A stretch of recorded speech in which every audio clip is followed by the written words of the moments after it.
লালমনিরহাটে doctor Mizanur Rahman আজহারীর তাফসিরুল কোরআন মাহফিলে আসা ভক্ত ও মুসল্লিদের মোবাইল ফোন এবং নারীদের স্বর্ণালংকার চুরির ঘটনা ঘটেছে। চুরির অভিযোগে ২২ জন নারী ও ১ জন পুরুষকে আটক করেছে লালমনিরহাট সদর থানা পুলিশ। বিকেলে ভুক্তভোগীরা লালমনিরহাট সদর থানায় মোবাইল ও স্বর্ণালংকার চুরির ঘটনায় ৯টি সাধারণ ডায়েরি করেছে। এ সময় চুরি হওয়া জিনিসপত্র পাওয়ার আশায় থানায় ভিড় করেন ভুক্তভোগীরা।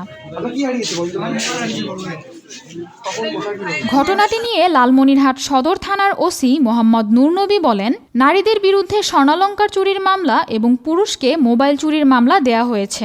এখন তাদের কোর্টে নেওয়া হয়েছে।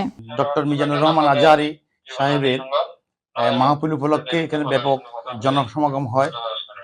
সেখানে আমরা ৮টির মতো এ পর্যন্ত জিডি পেয়েছি। মোবাইল হারিয়ে যাওয়ার জিডি করা হয়েছে।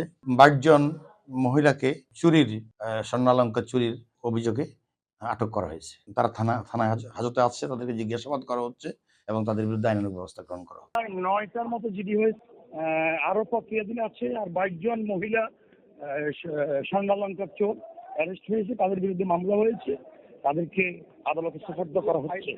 শনিবার দুপুরে ইসলামিক সোসাইটি লালমনিরহাটের আয়োজনে শহরের রেলওয়ে সোহরাওয়ার্দী মাঠে অনুষ্ঠিত হয় ডক্টর মিজানুর রহমান আজহারীর তাফসিরুল কোরআন মাহফিল। মাহফিলে আশেপাশের বিভিন্ন জেলা থেকে প্রায় লক্ষাধিক মুসল্লির সমাগম ঘটে। জোহরের নামাজের পর শুরু হয় আজহারীর বয়ান। টানা ১ ঘণ্টা বয়ান করে সভামঞ্চ ত্যাগ করেন আজহারী।